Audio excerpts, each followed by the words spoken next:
Әрдайым татулықтан көңіл өскен, ешқашан бір-бірінен бөлінбестен, ертеде бір ауылға аңыз болған, бір үйде екі абысын өмір кешкен.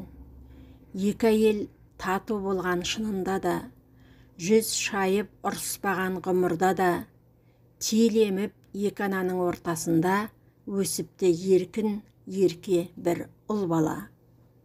Бүскен ұл өзі ақылды, арманы асыл, көргенде келбетіне таңданасың, ер жетіп аң аулауға шыққан кезде ажалдан құтқарыпты ол хан баласын. Хан барып өжет ұлды көрмек болған, сый сұрап жігіт өзі келмеп тұған, батырдың анасына алғыс айтып, ғажайып сарай салып бермек болған. Қайтарма пейілінен бір ауса хан, қайтару жақсылығын құмар саған, қайсысы екі әйелдің анасы деп, уәзірден кешіктірмей сұрау салған. Туғалы еш нәрсені бөліспеген, екеуі не істесе соны істеген, екеуі менің туған анам десе, хан жігіт жауабына келіспеген. Анаң мен уәзір ханға жүр дейді екен, бұл халық татуды да күндей мекен, туғанын екі ананың қайсысынан жігіттің өзі де анық білмейді екен. Бұл жайлы тіс жармады бәле тіпті, айтпапты екі әйелде төрелікті, шынында қайсысынан туды екен деп, сол кезде елде гулей жөнеліпті. Бұл сауал қос ананы қапа қылды, жігітте ханға талай апарылды, сыйдан да сарайдан да бас тартып ол, жалындық ханға қой деп шатағыңды. Бір кезде татулықтың өлшемеді, енді ол үй қасіреттен теңселеді, өжет ұл туған әйел қайсысы деп білуге жағдайды хан өршеленді.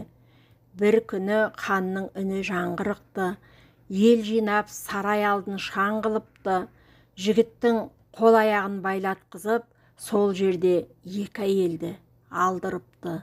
Депті ол, қысқартыңдар бұлдануды, жалындым, айтпадыңдар шындарыңды, енді мен екі сарай салғызам да, екіге бөліп берем ұлдарыңды.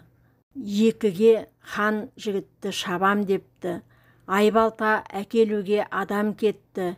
Сол кезде бірінші әйел, мен келсем, жігіттің жарты жағын алам депті. Еңіреп енді бірі заржылаған, бөліске түспесін деп сорлы балам, мен үшін бөле көрме, жер бетінде құлыным аман жүрсе болды маған. Ол солай қолын жайып алға шықты, көз жасы ақ тілеуге жалғасыпты. Босатқан қол аяғын жігіт келіп, сол жерде анасына жармасыпты. Сол жерде толқып кеткен халық қатты, сонда ана ұлын көріп талып қапты. Тағында мәз-майрам боп отырған хан қулықпен ұл анасын анықтапты. Шынымен хан бөліске салады деп, үрейден қалған екен бала жүдеп. Өлшеусіз мейірім мен махаббатың өзгеден бөлексің ау, ана жүрек.